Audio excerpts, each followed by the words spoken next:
The following podcast is a W2M Network original production. Visit W2Mnet.com for all of our other great podcasts, plus news, reviews, articles, and opinions from the worlds of wrestling, video games, football, and entertainment.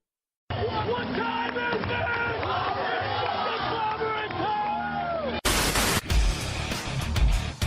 it? Ladies and gentlemen, the Undisputed Era has arrived.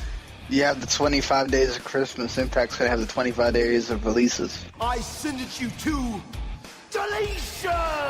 Yeah! It's hashtag Alpha versus Omega. Let's just say hashtag aroused. No, you're going to step in that ring, and you're going to be looking at me eye to eye, and you're going to realize you ain't got a chance.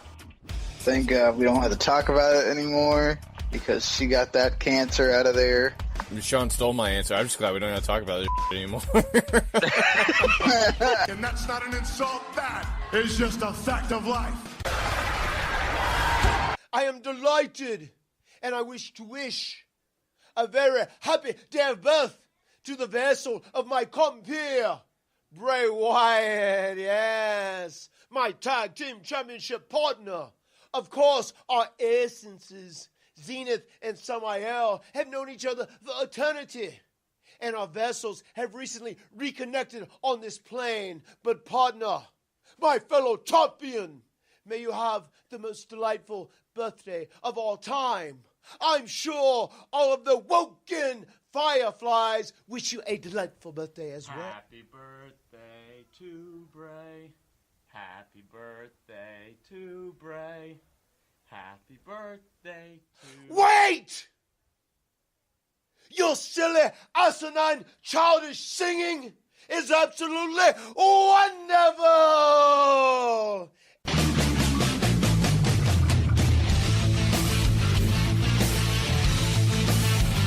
Ladies and gentlemen, wrestling to the max.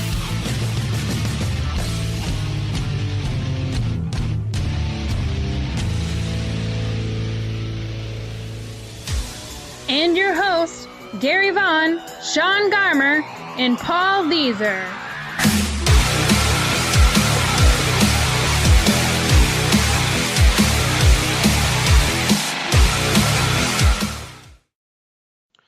Ladies and gentlemen, welcome to another great episode of Wrestling to the Max. This is episode 294, and of course, I am your host, Gary Vaughan. Along with me is Mr. Sean Garmer. What is up, everybody?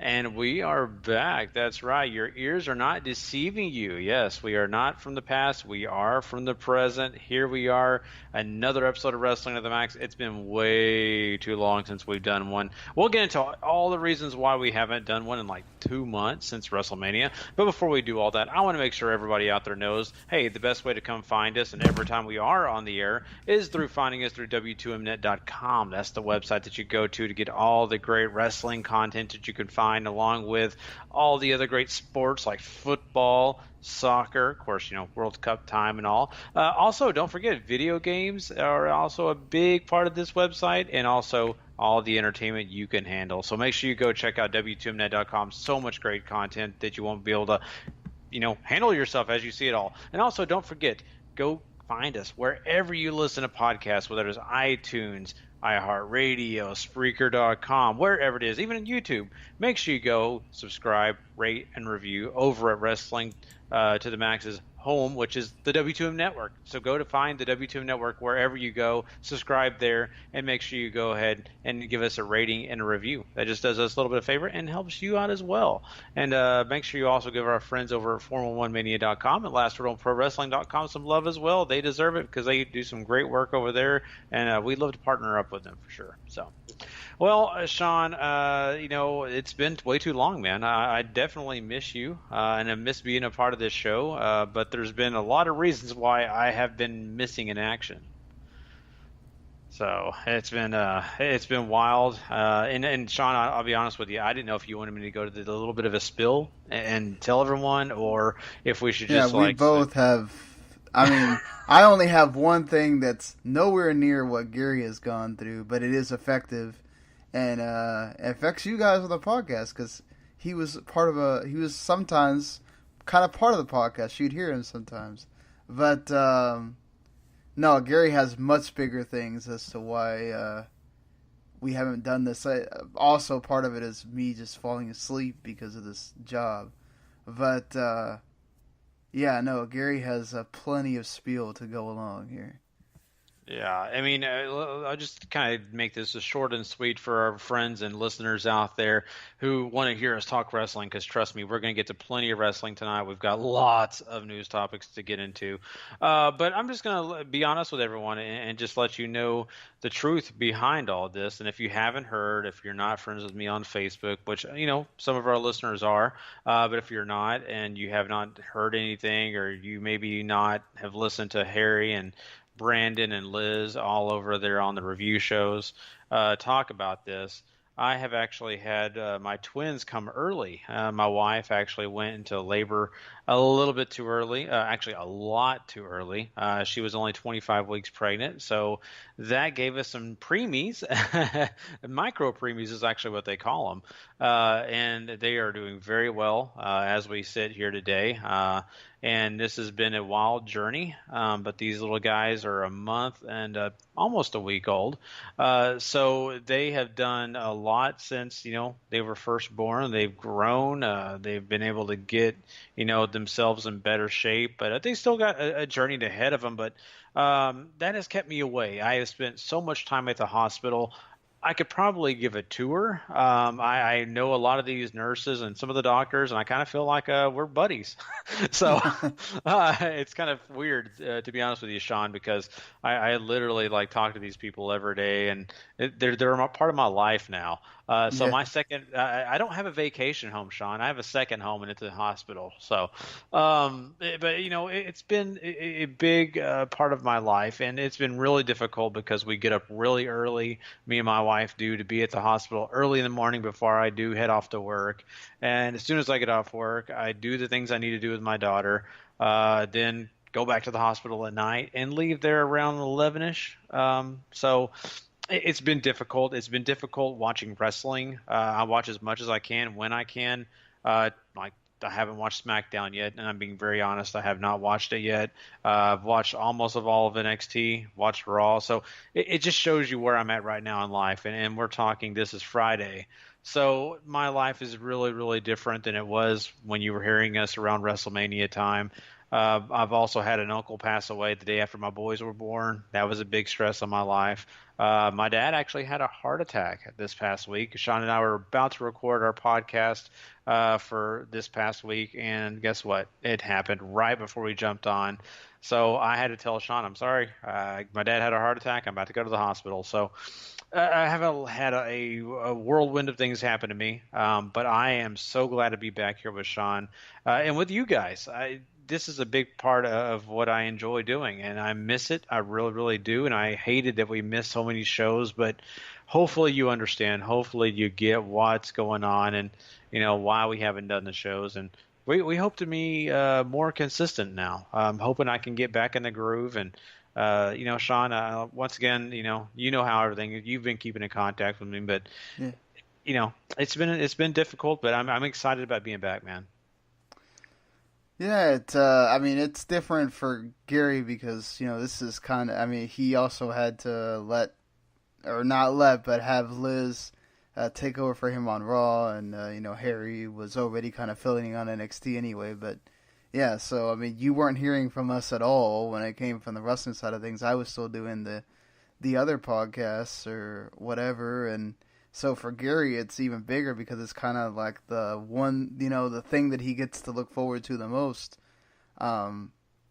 Because, you know, I'm having to deal with everybody all day or, you know, all the time. But, you know, this is like Gary's like one outlet that he gets to do this thing. So, you know, I think for him, it's really good to have you back in the swing of things. And sometimes I feel bad because it's like, you know, I can wake up tomorrow and decide to do a games podcast, and it goes on. If I fall asleep on Gary, he's got to wait a while. So part of that was that as well. I also had, it seems very minuscule in the realm of things of what happened to Gary, but I also had my Dear Dog Bambino pass. He was already old. He was 12 years old, but he recently had, I think you guys might have heard him. I don't know. I might not have done the podcast at all while he was sick. I did it. I did one of the Gaines podcasts while he was sick, and you could hear him on there. But he had gotten a really bad cough, and we kind of feared that it was his heart, basically. And the sad thing is we'd actually invested money in a veterinarian and gotten, pills for him and stuff like that. And he was starting to feel better. And then randomly on a Monday night, he just started acting real weird and like spazzing out. And I stayed up with him till like 3 a.m. I finally passed out. I couldn't anymore. And I woke up at 7 and he was in his little house. He's dead. And I was crying. I knew it was coming, but it's one of those I'd never experienced that because all my other dogs have been given away, or I had to move away, So this was the first time that I'd ever been around a dog for 7 years, and my sister had it longer than that, and just to watch him, die, and it's awful. So, and then Anaya being young, having to explain to her what death is not great. And then she tells me all the time, it's like, Daddy, when I come in your room, I feel Bambino in here. And I'm like, God, you're not helping anything right now. Because I feel at the worst because he'd sleep with me every night. So there's times where I turn over and I feel like I feel this ghost of this thing, So I've been trying really hard not to get myself to rush into getting another dog because I was like, that's a whole nother ordeal. You got to train him again and everything else. And, Anaya wants that to be her dog, and it's going through the disappointment again of her getting upset if it doesn't, get attached to her and all that stuff. So it's it was a pain, but again, what Gary had to go through is much more crazy. But yeah, I think that made it to where I didn't do something for at least a good while as well. So yeah, we just had a bunch of stuff happen, and with this job that I have, I'm lifting heavy stuff all day. I had a weird sleep schedule for a while where I'd go to bed at 10, and I wake up at 2 in the morning and go, oh crap, we are supposed to do this with Gary or do this with one of the other guys. I don't know how many times I missed one of the other podcasts, and I'd wake up at 2 in the morning and go, oh my God, and then I couldn't go to sleep, and I'm having to go to work at 7 a.m. again. So I'd stay up to 5 and then have to take one of those cat naps to get some kind of rest again. So thankfully, I think I got myself back to normal. Yeah. It's difficult, and I totally understand being tired. And once again, we are not spring chickens anymore, Sean. Sadly, so it's taking its toll on us. And me and my wife. Your body changes in these 6 years we've been doing this show. Yeah, it really has, man. And you know what? As people listen to the show, they've heard us kind of grow, and our lives definitely change. And it's one of those things where we've always talked about the fact that we're chaptering our lives on these podcasts. And you know what? It's fine. It's cool because I'm excited about the fact that we can kind of go back and listen to us at an earlier age or what we were doing at that point. But hopefully we're still as fun as we ever were. And I think we'll be, more entertaining even with people hearing about our lives. And here we are. So, and just to get into a content perspective, we have no idea what's going on with Paul, if he's going to return to the podcast or not. He's been very busy with that new job of his. He doesn't necessarily always keep in contact with us, really, even on the site side of things that much either. So we don't know, but that we apologize that means that the content for this show is going to probably be less than what you're used to, just because, you just heard what Gary and I have gone through. And, once the twins are in, that's another whole ordeal that you have to go through. So that's even less time that Gary has to do anything. Yeah. So, we apologize in advance if, we're only doing mainly WWE news and I might do some New Japan here and there, but if you don't hear us talk about Ring of Honor, and apparently Impact has gotten really good since the last time we started watching it, or stopped watching it, and, I'm sure whenever Lucha Underground does come back, maybe that will get put into the fold since we both enjoy that and it's kind of easy to sparse through, but yeah, just, Paul was kind of the main driver of making sure that we stayed on with the other things, and not having that third man is difficult, makes things harder on us, and you have to make choices sometimes. Even if you don't want to, you do have to. Definitely. I totally agree with you, Sean. And, the one thing we're going to do is we're just going to have a good time. That's what we're going to do. We're going to talk about the news. We're not going to be so formal that we have to be robots. We're not going to be ESPN. We're not even going to try until they pay us like ESPN. So we're just going to have a good time. And we're going to go through the news topics. We're going to talk about many different promotions, but we're just going to get into the meat of things and let you guys know what we think about all the different things going on in the world of wrestling. And then when it comes to your opinion and what you want to say, hit us up. Let us know. We'll definitely talk about it. If you're challenging us about something, give us a shout out. We'll definitely talk about it on air. We'll listen to your challenge or maybe your opinion. So, that's really what it comes down to now. And that's okay. I think it's sometimes better just to have fun. And that's what we're going to try to do.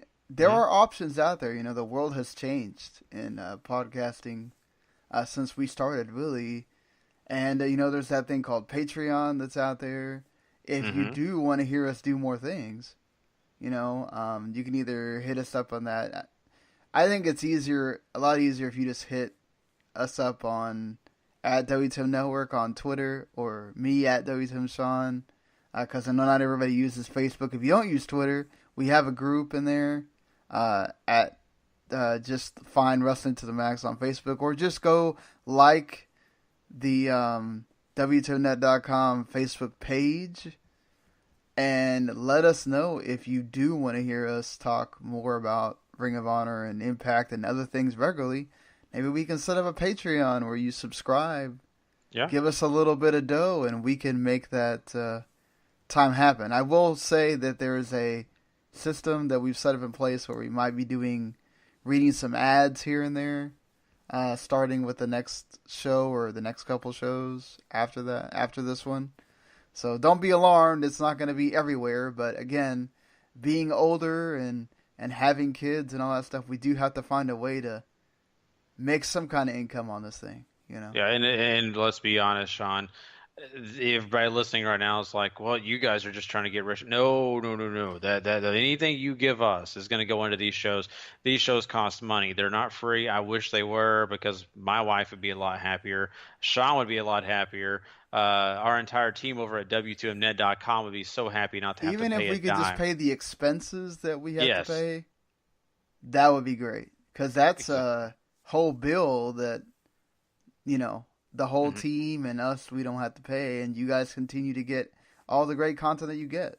So it's a work in progress. We'll talk about that more. And once again, we're not hitting you up for money right now, but if you want more content from us, there's a possibility that we'll set up a Patreon and you'll get everything that you want. I'm sure all the other guys will jump in probably and want to do special content just for you. So just make sure you keep an eye on that. We'll talk about it off air a little bit, maybe set up something if we feel like it's necessary for sure. So.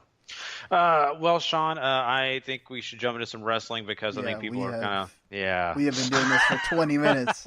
Apologize. You know what? There's no apology needed, because this is one of those, we are returning. We had a lot of things to say, and sorry if you had to hear that, but we needed to go ahead and get it out there. And there has been some huge news that happened this week, along with some other things. So. Yeah, let's talk about it, and let's get into the fact that WWE has signed a new deal with Fox. That's right. You want me to hit this, the quick hit song here? Just if you want to, let's do it. Let's do it. For old time's sake. It's time for wrestling news. Quick hits. All right. All right, yeah, sounds good. I should remember that. See, I've been gone way too long. It's just been way, way too long. But yes, so WB has finally signed that deal with Fox, Sean, and it's really a nice deal for SmackDown, I guess, because they get a chance to go on Fox itself, not FS1, not Fox News. No, they are going to be on the actual network Fox, and it'll looking to be around October of 2019. It's a 5-year deal for $1 billion. That's a nice chunk of change for Vince. So, I mean, this is a cool deal. I think for the fact that this is what we were kind of wanting to see eventually, Sean, and that's get WB television on network television. So that's what we're getting. What do you think about this? I thought it was a neat thing, but I was surprised they didn't try to get Raw too. Well, first of all, remember that this is reports. This is not... Now, these are reports like The Hollywood Reporter and Variety and The Wrap and much more, credible reporters than, say, the Wrestling News guys. But, not discrediting any of those guys. We use them plenty, and we'll still be talking about something Meltzer said later. But, I think... Just remember that there's a lot of time between now and October 2019. Anybody that has any kind of children will be able to tell you how quickly sometimes and how slowly sometimes that passes. And a lot can happen in that time. So, if ratings keep going down and SmackDown keeps having, all-time lows recently... maybe Fox, not that they pulled the deal, but at the last minute go, maybe we just go ahead and put this on FS1, before it even gets going. Now, I don't know, maybe WWE, maybe they can't. Again, this has not been officially said by either WWE or Fox yet. So until we get official terms from either one of the two, this is just from the reports that are out there. But I think as this stands right now, we do got to remember they were on network TV before. They started on UPN, which is technically network TV, but UPN, CW, My Network TV, that doesn't compare anything to what it's like to be on Big Fox. Mm-hmm. And being on Big Fox, we got to remember too, this is around the same time that Big Fox is going to get the NFL Thursday Night Football package. So you're going to have Thursday Night Football on Thursdays, during the fall, and you're going to have WWE. Can you imagine now? AJ Styles shows up on Sunday night or Sunday, the Sunday pregame show with Jimmy Johnson and Terry Bradshaw to promote WWE, and Joe Buck's sitting there rolling his eyes like he cannot believe he's seeing a wrestler on the NFL, but it's going to happen, Gary. We're going to see it. We're going to see, these guys showing up on those kind of programs now. It's amazing that we're talking about WWE in that kind of light. $205 million a year. How appropriate is that, right? They have a show called 205 Live. I know. But, no, really, I mean, now here's the kicker that I think is going to hurt. It's going to hurt all of us, I'm telling you right now. I mean, it depends, because, again, a lot can happen in a year and a half. But if things stay the same the way they have been, I've already told Liz and the guys that do not expect SmackDown review to be on Friday night. We cannot expect that. Friday night is a family night. It is a go-out night. You may not get the SmackDown review until, Saturday afternoon or maybe even Sunday. I'm just going to let you know right now. And I think that's going to affect a lot of people because staying in on a Friday night is not something that everybody wants to do. And that's really never changed that much. And another thing is, if it stays live, which they're going to try to do that to try to hook people into watching, it's going to go to 3 hours, Gary. We already have enough with Raw being 3 hours on Mondays. Yeah. God, SmackDown being 3 hours too? Oh, it sounds miserable for a minute there, Sean, but I will say this, right? So we have already had the problem with SmackDown sometimes not being able to use all, all their talent because they're only 2 hours. But WWE has expanded the roster so much that would help fill out that whole thing. But still, you're right. Yeah, it's a kick in the nuts. I mean, Raw, as much as it is good sometimes, it's terrible at times. Like this past Monday, you basically had to just like staple your head. I feel so awful for Bobby Lashley having to sit through that segment. I just wanted to puke my guts out listening to Roman pretend. And then, of course, even the Rousey. Get ready for more Roman for that. I cannot stand this. He's a anti-authority figure, Sean. He's like Stone Cold Steve Austin. We should buy into that right now. F that. That's the stupidest thing ever. Oh God, just make me. And of course, I don't want to be ugly or anything, but the Rousey and Stephanie McMahon and the whole thing with Nia Jax, that was okay at best. Yeah, that was so. Yeah, so Raw's like that. They kick you in the nuts, and then now you're going to do SmackDown. And then SmackDown's literally kicking people in the nuts, constantly. And that's only 2 hours right now, Sean. I think it goes to 3 hours when this happens. It could be even worse. Now, I'm not hating on all WWE television because they do some great things sometimes, but it's just that's 6 hours in your week. Once on Monday, and then of course on Fox on Friday. So that's 6 hours right there. Plus you add in NXT, which is an hour, which they've rumored that to go to 2 hours. I mean, so that's 6, could be 8 hours. Then you got 205 Live. Sean, 205's been worth watching. Exactly. So I mean, so you got 9 hours right there, possibly 8 hours if you just look at it logistically.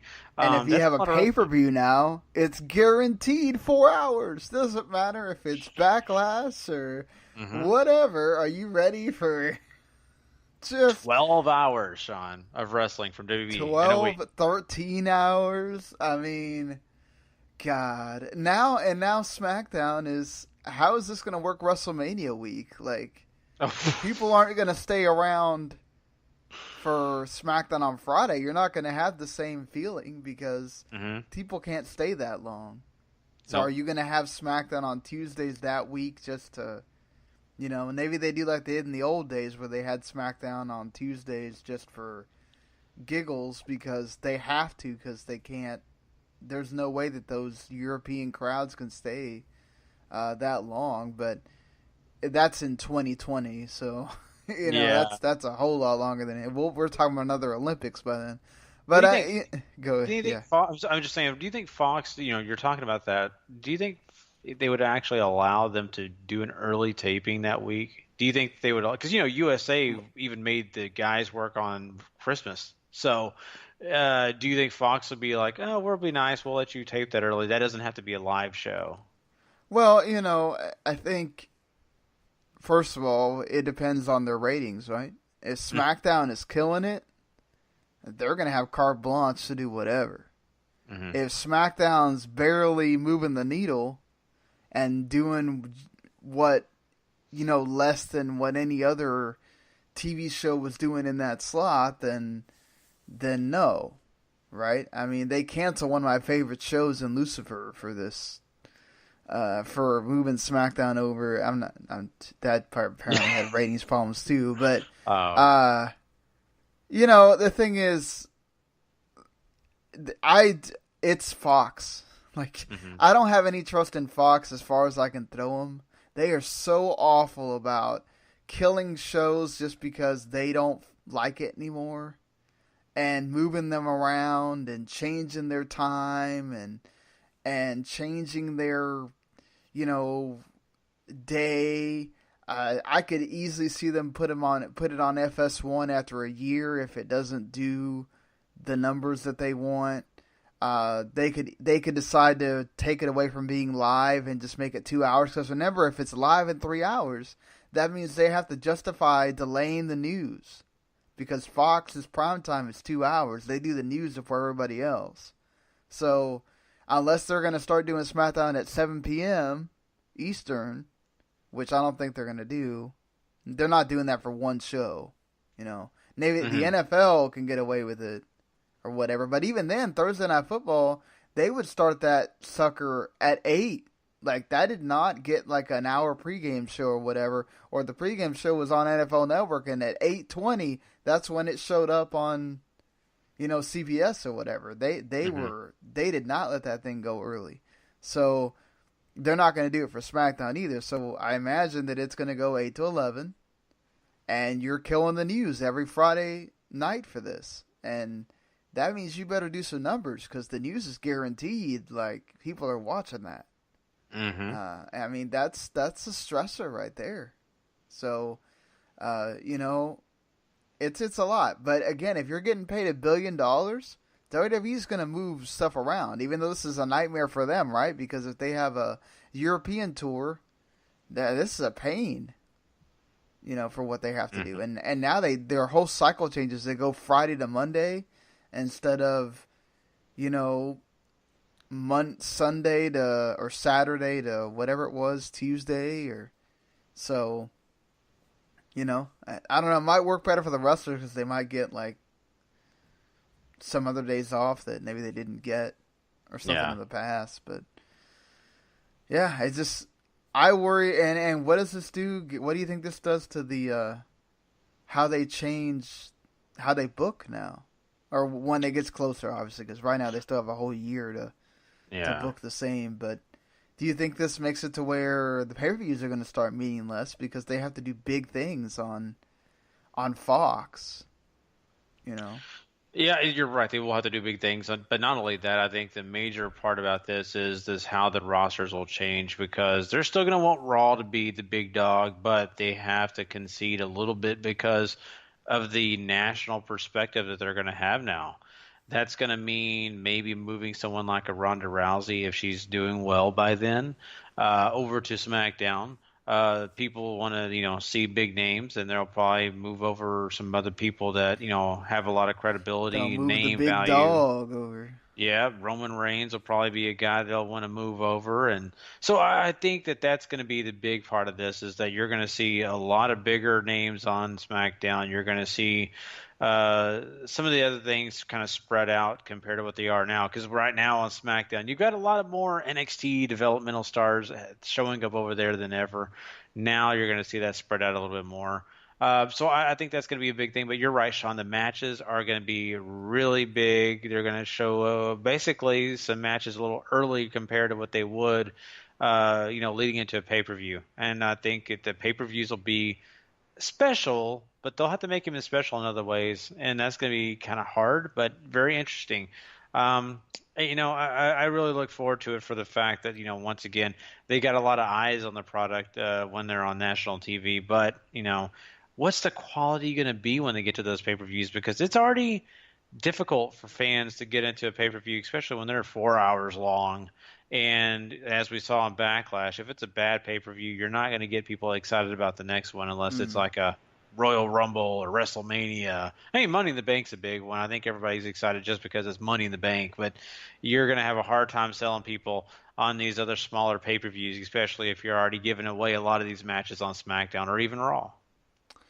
Yeah, this is going to be just really weird, because also WWE has a very bad tendency of they get complacent.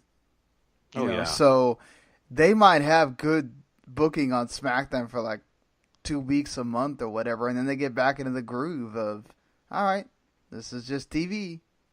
We're doing this. Yeah, it's on Fox. So we might have to make some bigger matches, but it's whatever. Maybe they have to have, some specials on SmackDown, some special SmackDowns to make it feel a bit bigger or whatnot. But like we saw on Raw, I mean, really? That's the crap you're putting out when you're in a negotiating deal with NBC Universal right now? So I think that's something that's also going to be on the table of how much is NBC Universal going to pay for Raw now? Are they going to pay $400 a year or $400 million a year? Which is, double that. Because, right now with the SmackDown deal, they're making more than they're making on the current SmackDown and Raw deal combined. Yeah, it's amazing. Imagine what NBC's going to have to pay up the butt for Raw. So, yeah, I mean, and NBC wanted to keep it because they turned down the right of refusal for SmackDown. They let that go. But they wanted to keep Raw, so they're in there bidding with and Fox apparently was fine with just taking SmackDown. They didn't want Raw. They were gonna just, NBC is all about keeping Raw on Monday. How much are you gonna have to pay for that? I cannot imagine with what Fox paid, WWE gives them any kind of sweet deal there. Oh yeah, that's not gonna happen. When someone pays up, just like athletes, right? When someone's willing to pay a certain amount of money, that's the new credit line. That's the new place where everybody starts. And so it's going to be really interesting to see how it all does shake out with the USA Network when they do have to get that renegotiation done. But right now, WWE's looking pretty. That $1 billion is going to be something that they're excited about. They can do a lot of other things. And, Vince McMahon himself, he's going to have XFL coming in the near future. Mm-hmm. So by this time, Sean, we could even be looking at new booking, looking at people that are being in charge of WWE that aren't exactly in the same mindset of Vince. And this could be a situation where, well, let's be honest, Sean, when we talk about this in a year, we may be talking about different opinions, and we may have more excitement or less excitement about this deal. So it's going to be fun. Yeah, maybe XFL gets put on Fox now. Yeah, that's true. Mm-hmm. So lots of things going on here. And this has been out for a little while, but I think, this is one of those that you get happy to see, something big for WWE because it's good for wrestling for a lot of people to get a chance to watch it. This is the best way. Let's see what happens from there. Sean, there's some other exciting things going on with WWE. Well, hold on. Before we get into just because we escaped the whole saga, but apparently today, John Cena and Nikki Bella are back together again, Gary. Oh, breaking news. Oh, boy. I wish I cared. Yeah, like it's just like, oh, and then now Nikki's saying, well, we'll make sure we're not going to film the wedding this time or whatever. It's like, listen, you're going to say that, but as soon as E comes up and says, look, we'll double whatever we're paying you to show this wedding, you're going to go, yeah. I mean, like, whatever, Nikki. You're not going to say no to that money. Listen, look, I'm not one of these that wants to gossip about somebody's personal life, and I don't want to get into the whole, like, oh, John Cena, was he doing Becky Lynch? Was he doing Carmella? Like, it's like, who cares, honestly? Like, that was for like the past month or however long this has been going on, the worst thing for me is like the damage control everybody's been doing because of a stupid reality show. Yes. Only for them to, oh, they're back together again. It's just like, okay, whatever. Just could have done without the, but hey, no, like she's not that bad, and no, he's not a bad person, and like, oh, she didn't ever give up her engagement ring because, there was a chance he was going to come back, and like, oh, God. It's basically to sell you on the show. It's getting people to, oh, wait, that show is still around. So, okay, well, let's watch it. Or for the people that are already watching it, oh, man, well, I can't wait till I get to this part of the show, right? These are all the different things going on in their mind. I'll relate it to sports because that's what I would watch.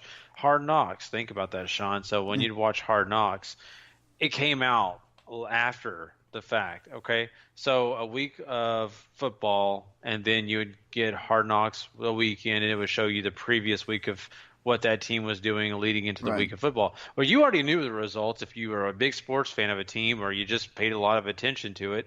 You would already know who got cut. You would already know some of the drama. You would know some of the things going on. And then you would just watch it that next, like, Saturday night on Hard Knocks. And that's what you're getting here. people are already hearing the drama. They already kind of know what's going on, but they can't wait to watch it because they get to see the insights on what's going on. And that's all they're doing. That's the way Hard Knocks kind of sold the product to people. Same way the Total Bells is being sold to people. It's okay. It's fine. And I get it. They're actually playing smart on this because they're getting people to pay attention to what they're doing. This has been all over the internet. This has been all over E and TMZ. They've all been talking about it. John Cena's been on daytime TV.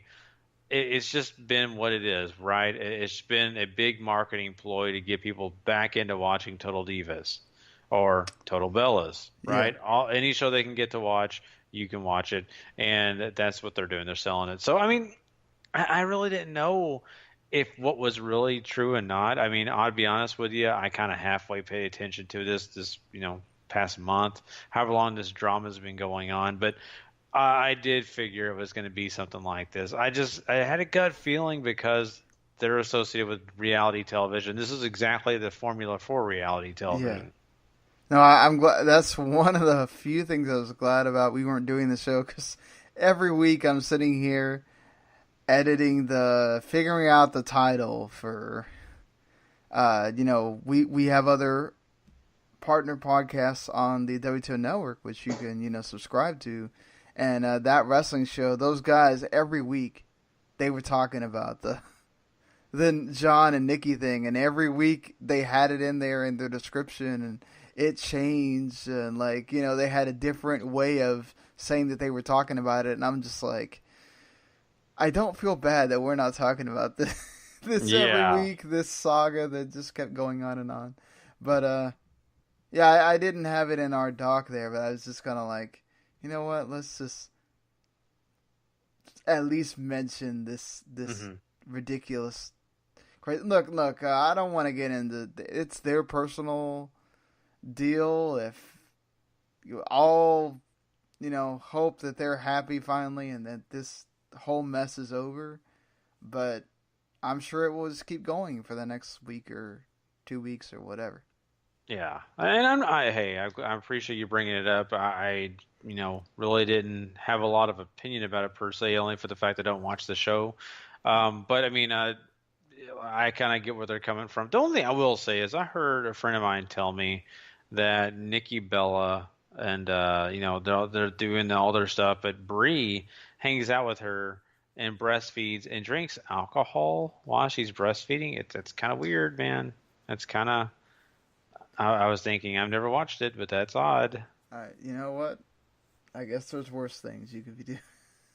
I guess, but I mean, my God. I mean, you give your baby a shot of vodka every once in a while. Okay, good job. Maybe that's why Birdie sleeps all the time. Yeah, exactly right. Birdie's getting some good Z's. Daniel Bryan's like, that organic stuff is really doing the trick. Yeah, sure. Right. Sure, Daniel. You got it, man.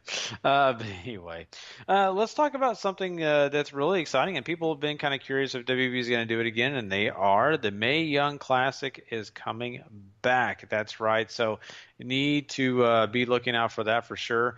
They're looking at maybe doing the filming around August, and that would be something that's not far-fetched because I believe the last time they did it, it was in like mid-July and went into August, and then they even filmed, I think, the finals of it in September. So, I mean, this is something that the first go-around, Sean, we really enjoyed.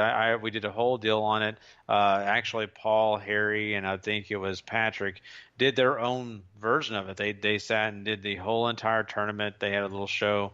So that was really cool, and I think the tournament overall worked out really well. I think it brought a lot of new young faces to WWE, and not everybody made it, which was kind of sad. But a lot of great stars did come out of it, and I think that the next go around we may see some familiar faces, and we'll probably see some new ones. But I think this is really cool that the Mae Young Classic is coming back, and I'm kind of excited, Sean, because I do like to see new faces, even if not all of them make it.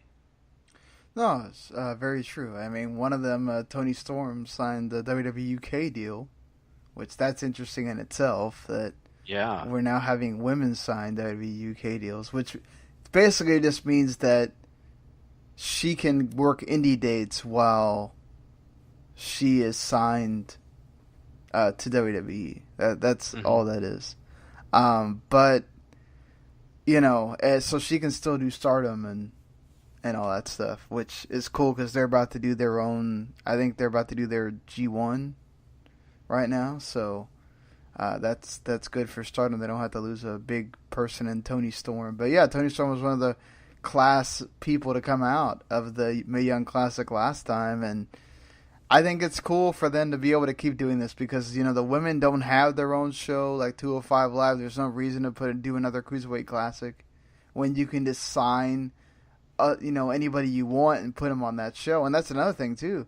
If you're expanding SmackDown another hour and you're expanding NXT another hour, guess what's going to happen again? They're going to start signing a bunch of people to the Performance Center, and the indies are going to start taking a hit again of they're going to sign everybody, and everybody's going to be like, oh my god, everybody's going to WWE, like there's nobody left. Like there'll always be somebody, but still, it's going to open the floodgates again. That's an interesting thing for those that want that money. But yeah, I like that they're having this come back. It was a success last year, and hopefully this time they just drop them all at once. Don't do the staggered like 4-week thing. Just release them all at once. Let people consume them how they want. And yeah, August, September, whenever it is you're debuting them, let's do it. Let's watch it. Oh, what's also coming back at the end of this month, Gary? What's that? Glow Season 2.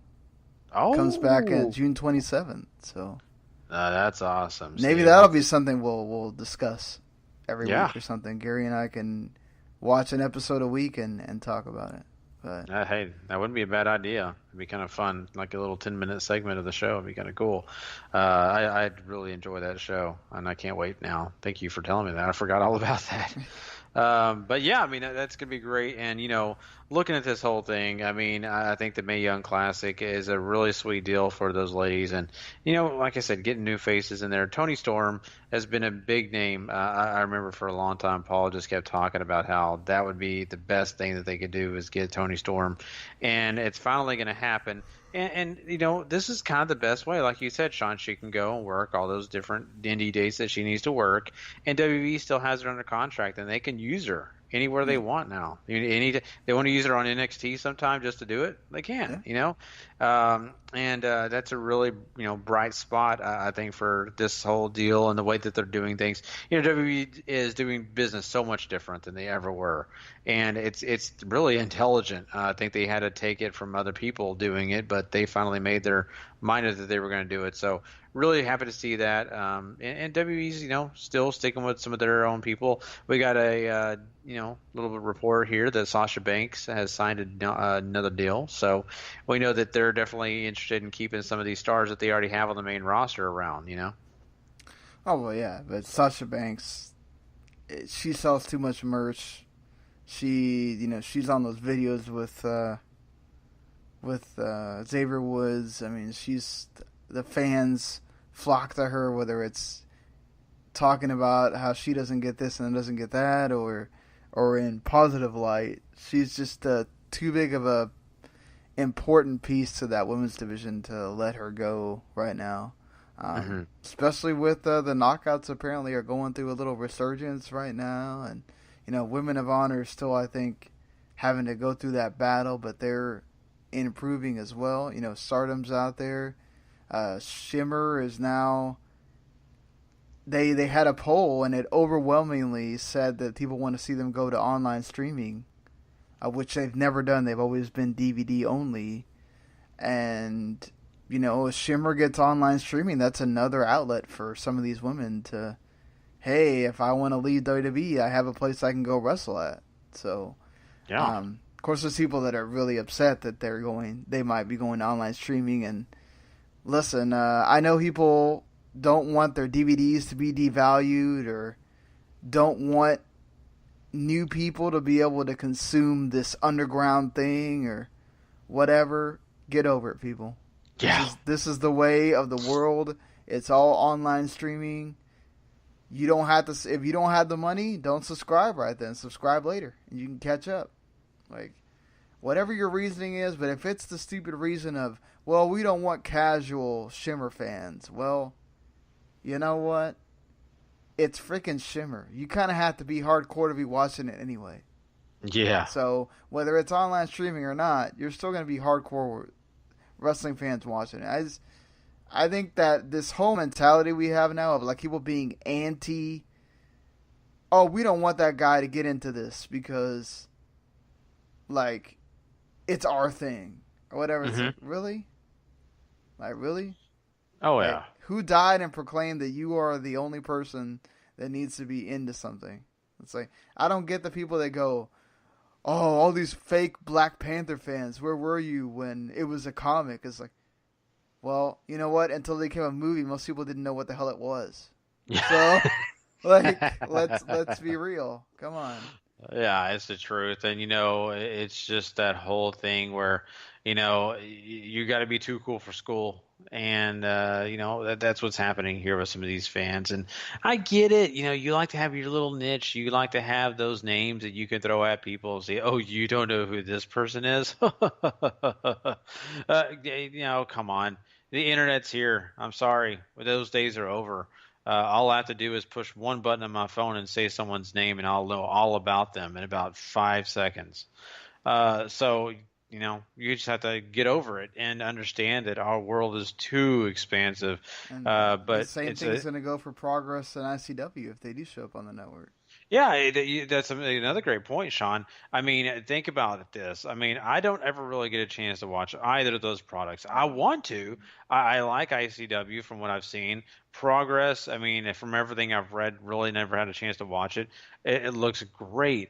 Going to the network, oh my God, Sean. I mean, it wouldn't take anything for me to really get deep into those shows because I could pop on the network very easy wherever I am, and I can definitely take the time to watch one of those shows. So that's what's really, really cool about this. But our world is just like that now. We can find any piece of information out that we want to find out, and we can watch anything for the most part. And wrestling, each promotion is trying to make money. Let's be honest, people. They are not doing it to just serve people like on this whole underground, right? No one's saying, hey, I'm going to throw this big wrestling show. I'm going to spend $5,000 to throw on this small little wrestling show so 6 people can watch it and then tell everybody else they know more about wrestling. Okay? That's not what their job is. They're there to make money. Am I wrong, Sean? They want to make money. They want to make their promotion important. And the best way to do that is to do what? Stream now. Get their faces out there. Get their name out there. That way people get a chance to enjoy their product and they can grow it. No one's running shows just to run shows unless it's in your backyard. And that doesn't mean that you're having anything besides just having fun. Yeah, no, certainly. I mean, I get it, but I think we all have to understand how this world is now. Like, movies are going digital. People are not really buying Blu-rays and DVDs that they used to. And let's be honest, going digital means it's there. I mean, granted, right? They can take that license away from you at any moment, but it's there forever. It never. You don't have to worry about a disc scratching. You don't have to worry about that tape coming out of that VHS. Like you don't have to worry about your DVD player or your PS4 or whatever breaking. It works right there in the cloud, on your phone, on whatever system you want it to work on at any moment. It's very convenient, and people like convenience, and just. It's the way of this generation, and perhaps the older generation doesn't enjoy it. But it also allows for things to be a bit cheaper, right? Because you're not having to pay to go make the disc. You're not having to go pay to have it be at retail or on a shop or whatever. You're just pressing a button to pay for something and pressing a button to download it. Mm-hmm. Oh, it's very true. And, I think it's really just a big positive thing rather than a negative thing. And I get it, like we talked about. There are people out there that want to be exclusive to just small group. of, who they are, and they want to keep their product with them, even though it's not theirs, it's technically someone else's.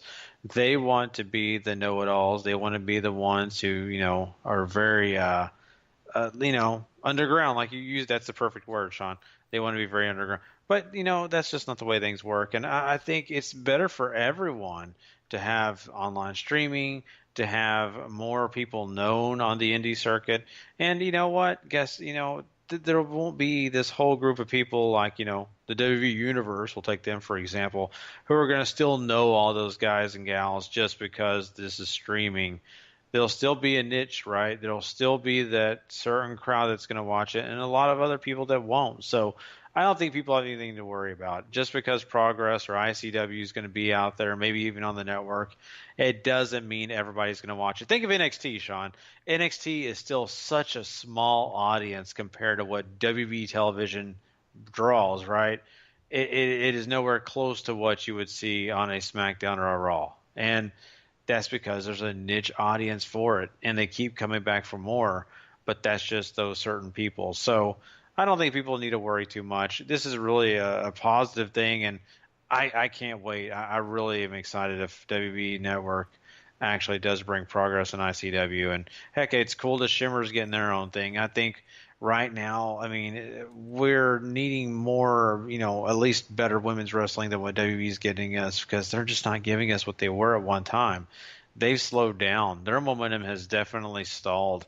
I think it's cool if we can get some other people to showcase some other great talent to kind of get us, something that we've kind of lacked on WWE. Right. So, but yeah, there's some other news here, Sean, that I think is really kind of interesting.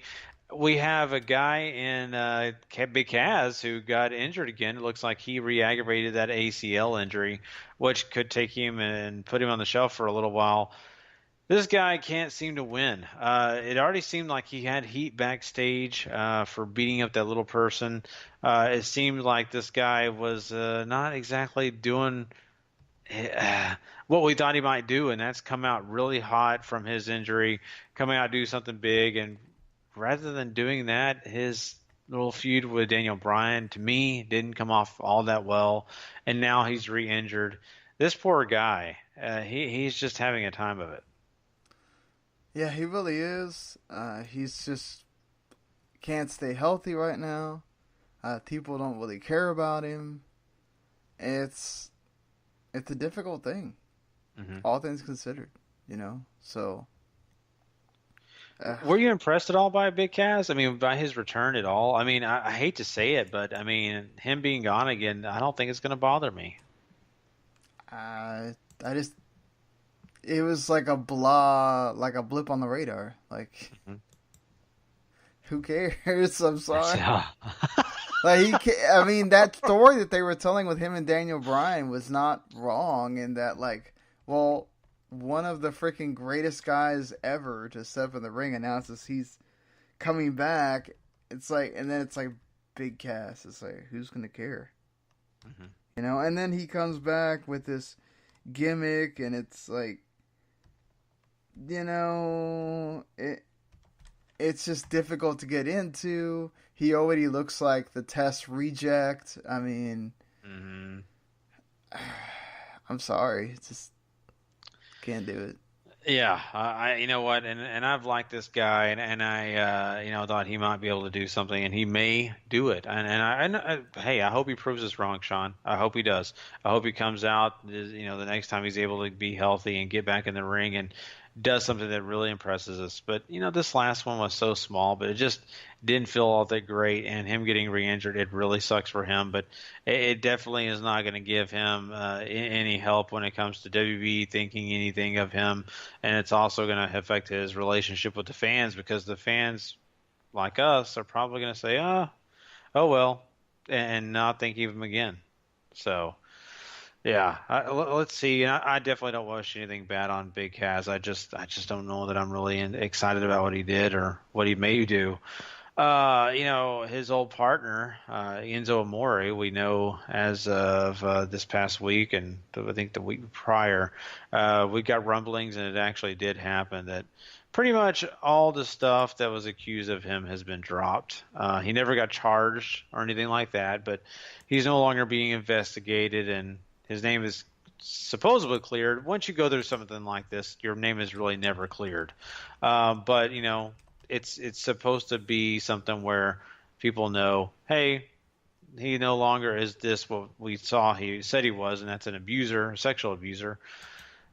What do you think about this, Sean? I mean, I don't know if this guy is going to come back to wrestling, if he's going to go into the entertainment business. We've heard a little rumblings that he may do entertainment stuff, but we've also had Don Callis over there in Impact Wrestling say that he'd be interested. I mean, the X Division is there for him, right? If he wants it,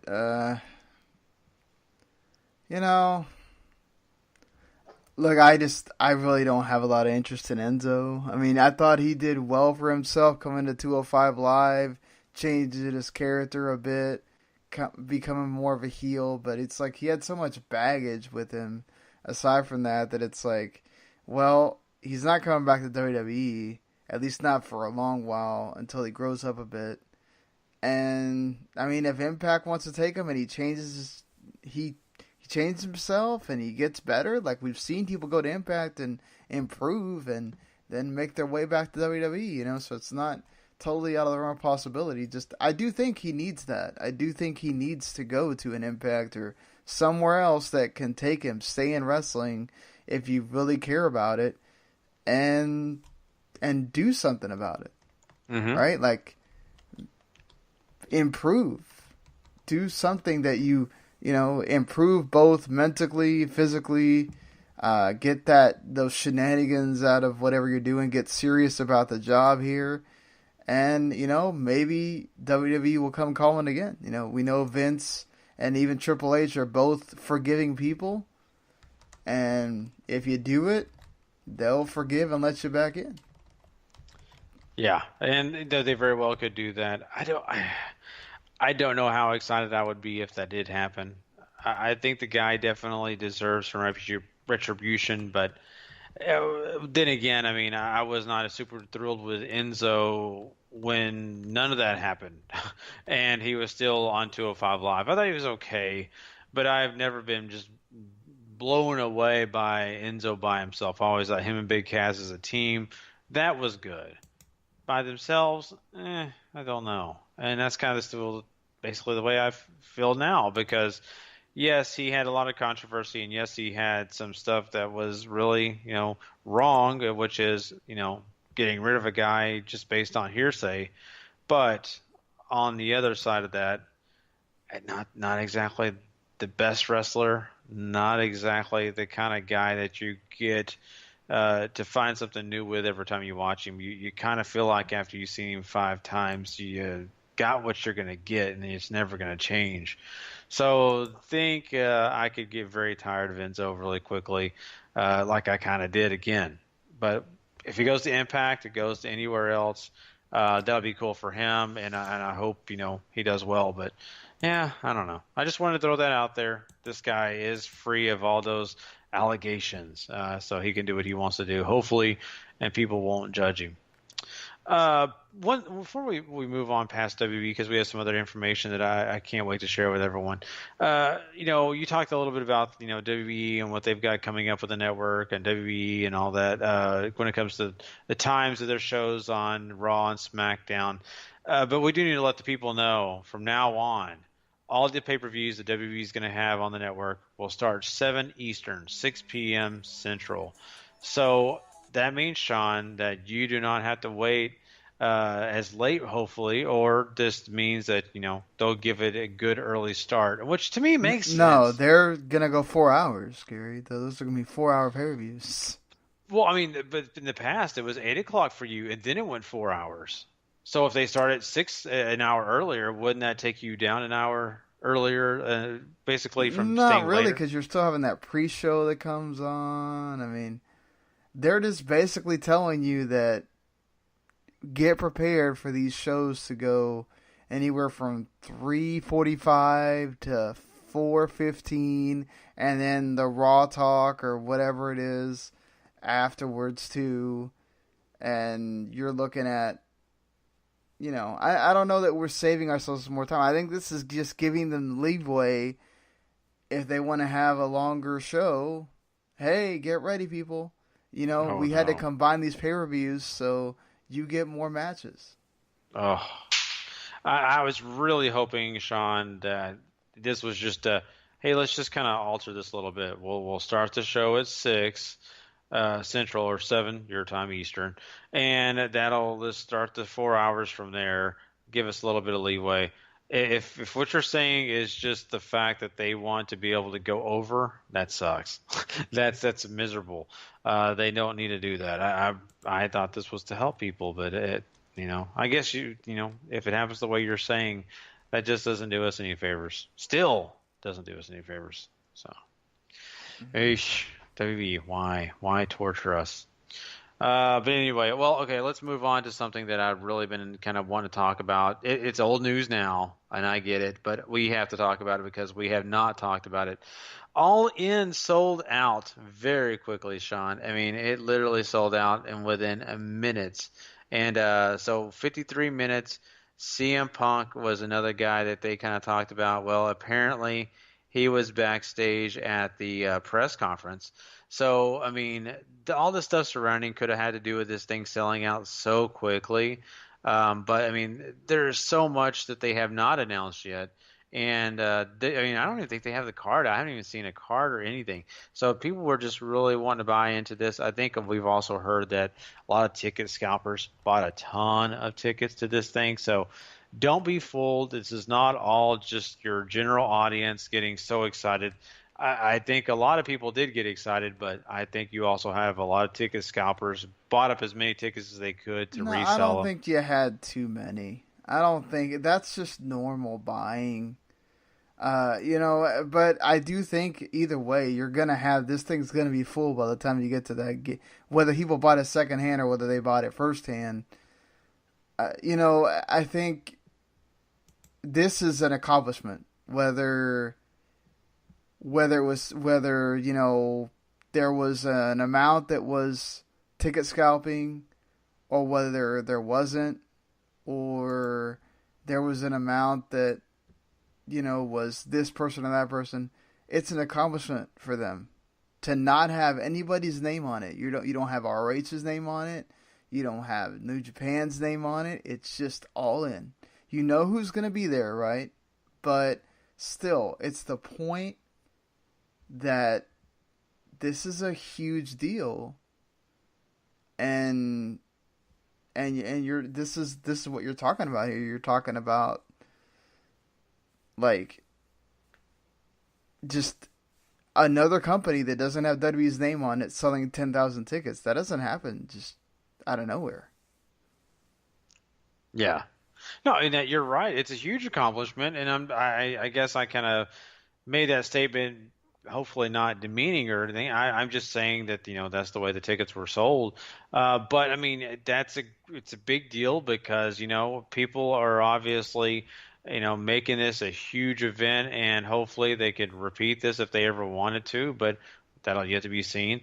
But it's a big deal because WB now has to kind of take a peek at this and say, whoa, hold on a second. They sold how many tickets? And there's no card? Wait, what's going on? So basically people are buying tickets to go see this certain group of wrestlers now, right? That's all? That's why? There's no other big names attached to it? That's a big deal. And Vince is going to pay attention. The rest of WWE officials are going to look at this. Well, supposedly they're not worried about it. But of course, that's what they always say about everything. Oh, we don't concern ourselves with that. And then they sign half the guys they said they weren't concerned with.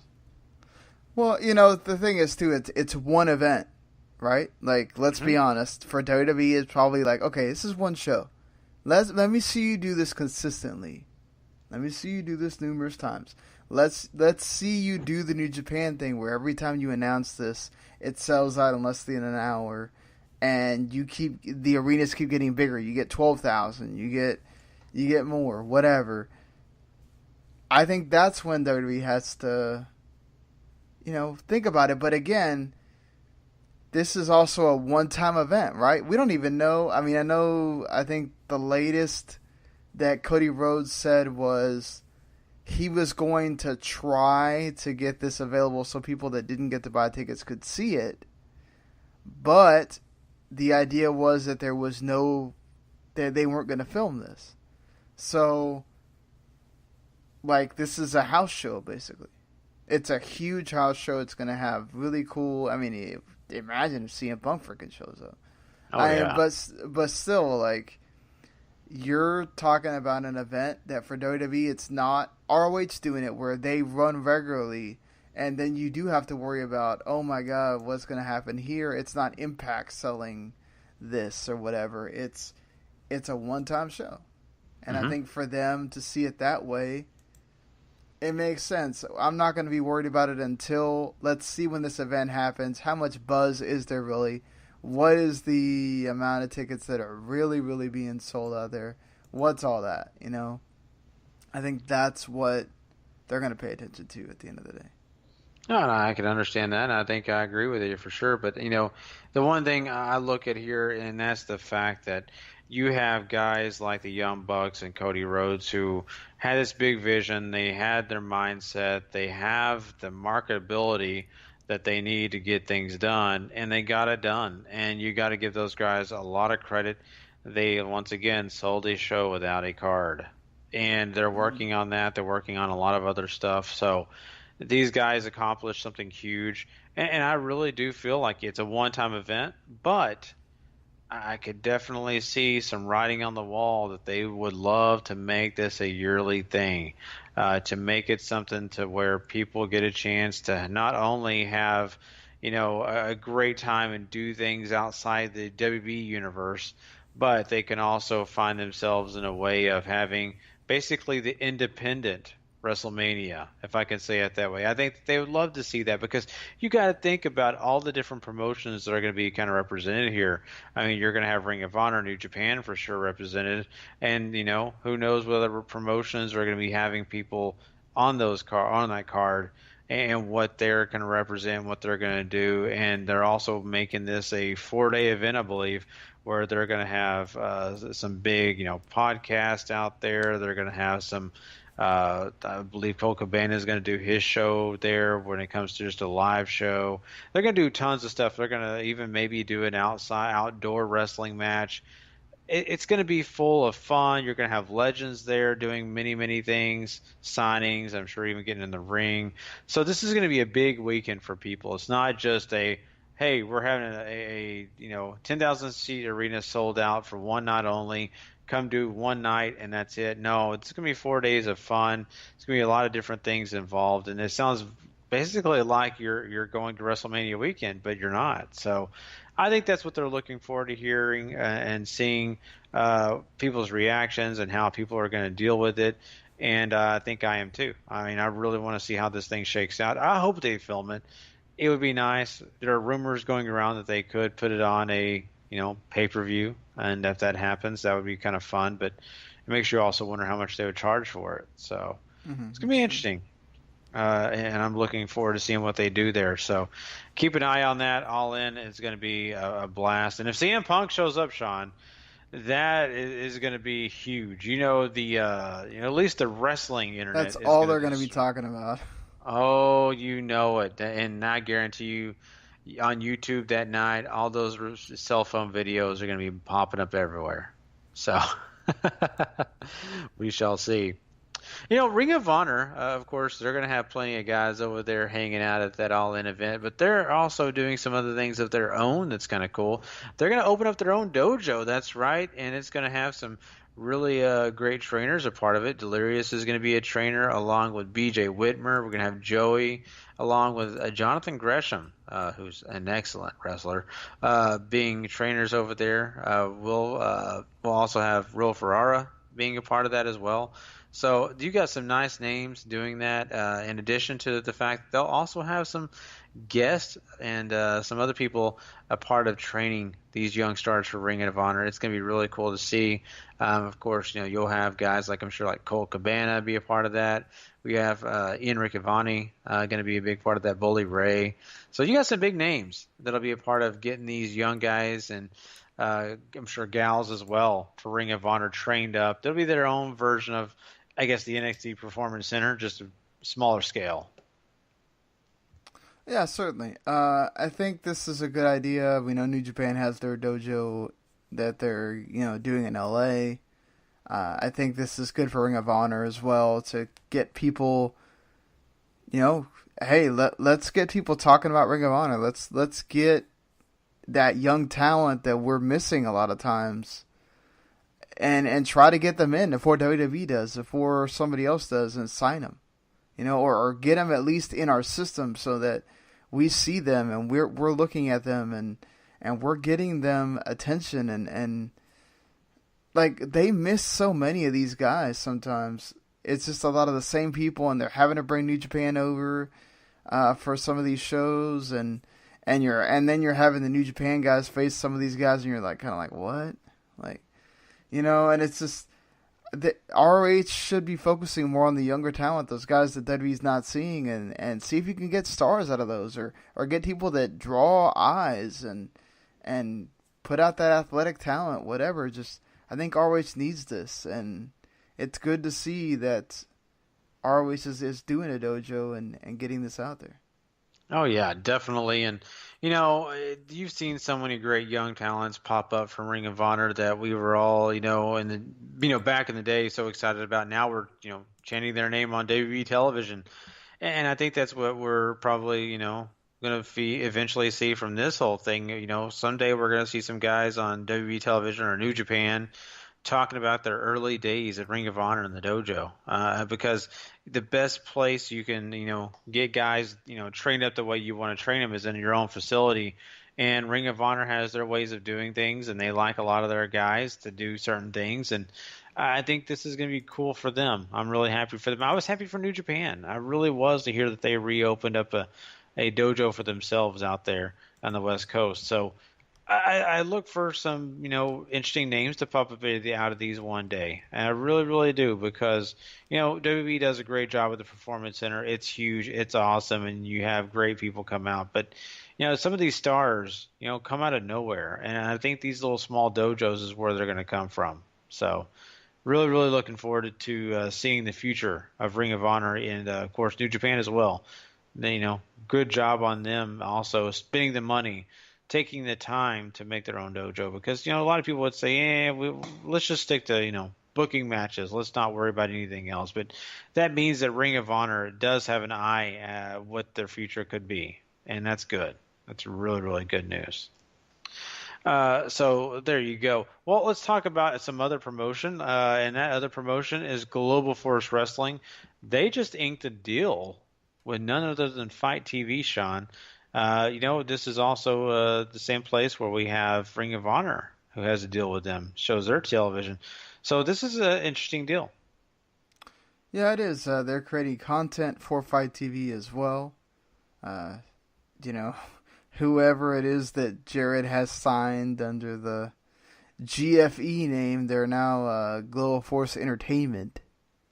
But looks like he took a pie out of the slice out of the WWE pie there. Let's call it entertainment. But still, hey, this is cool for him. Let's see if anything comes out of this, because how many times has he signed some kind of deal or whatever, and it turns out that nothing happens. Yeah. So. Exactly. What are we really going to get out of this? I have no idea. I don't even know if it's going to be good, but they're trying. And, if you can say anything about, Jeff Jarrett and his relationships with people, he really does care. He really is going to try, but usually it doesn't go very far. And I'm kind of curious if this is the same way. So whatever content they come out with, I probably will check it out, and I will hope it's good. But I do have my reservations, to be honest with you. I just do. So let's talk about one thing here that I'm really excited about if it ever does happen. Johnny Mundo, John Morrison, wants to go wrestle in New Japan, Sean. That could be glorious. Yeah, it definitely could be. I wonder if they would put him in the juniors, or if they'd have him go, because of his style, the way he wrestles, or would they put him in the heavyweights? That would be the question, and I think that would be where you put it, whether he goes or not, because I think he wouldn't be going to New Japan if he's going to be in the juniors. Now, if they, have him show up and be in the G1 and he gets to go out there and have some big matches, then that would be really cool. I'm not going to turn that down. If he gets to be in the heavyweight division and has some great matches, like, can you imagine him and Kota Ibushi or him and Kenny Omega? Like, that would be some fantastic stuff. So, yeah. It's very reminiscent for me, and I'm not saying he's on the level, but he's definitely up there in talent. But it really makes me think about what we saw with AJ Lee. AJ Styles. AJ Lee. AJ Lee is CM Punk's wife. So I've still got CM Punk in my mind, Sean. I don't know why. The big story. But no, AJ Styles. Because remember, leaving, TNA at the time, he was a great wrestler, but man, did he showcase what he was when he got to New Japan. There's no telling what John Morrison would do with some of those super amazing talents that New Japan already has. You just mentioned them. You just talked about them. Throw a Naito in there, and this guy could rock the world with New Japan. Yeah, certainly. Not going to turn Johnny Mundo being there at all. I think before we wrap up, though, New Japan is doing their Best of the Super Juniors right now. I don't have time to go through all the matches. I still need to watch some of them, so perhaps maybe on that Memorial Day show, I'll where they actually take a break on Memorial Day, so I'll have Sunday and all of Monday to catch up. Remember that unless New Japan World says that the show is live, you're only getting on demand, and that just kind of shows up randomly during the day, the matches of the Best of the Super Juniors. So right now, things are kind of, as you'd expect, they're all kind of nitty-gritty. Nobody's really out there leading the pack, but Block A has Tiger Mask leading everybody. He's doing his usual getting out in front thing. He has 6 points. Flip Gordon, Taiji Ishimori, and Will Ospreay. Of course, Will Ospreay is the champion. All have 4 points. Kanemaru, ACH, Yo, and Bushi round out the rest of Block A. Kanemaru, ACH, and Yo have 2 points each, and Bushi has 0. Dragon Lee, Desperado, each have 4 in Block B. Sho, of course, this is Yo and Sho from Roppongi 3K that I should have referenced earlier. Sho has 2, along with Hiromu Takahashi, Kushida, and Chris Sabin is also in this. They all have 2 points. Marty Scurll and Ryusuke Taguchi are bringing up the rear at 0 in Block B.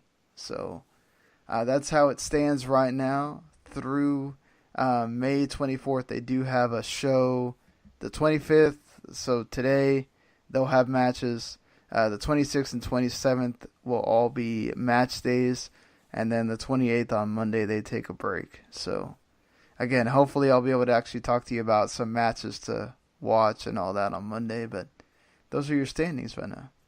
Awesome. Well, thank you for that update, Sean, and we do hope Monday will be a lot more fun hearing about these big matches, and I'm really excited about that. We are going to hopefully get into some other big wrestling news on Monday. Memorial Day is a special day for all those people out there, of course, representing, the military and, of course, the United States. It's a big deal for us over there, in the UK and places like that. You may not know about it, but, it's a special day for us. And hopefully, you'll get a chance to hear us talk about some good things. And hopefully we are full of good food, because Memorial Day is full of great barbecues.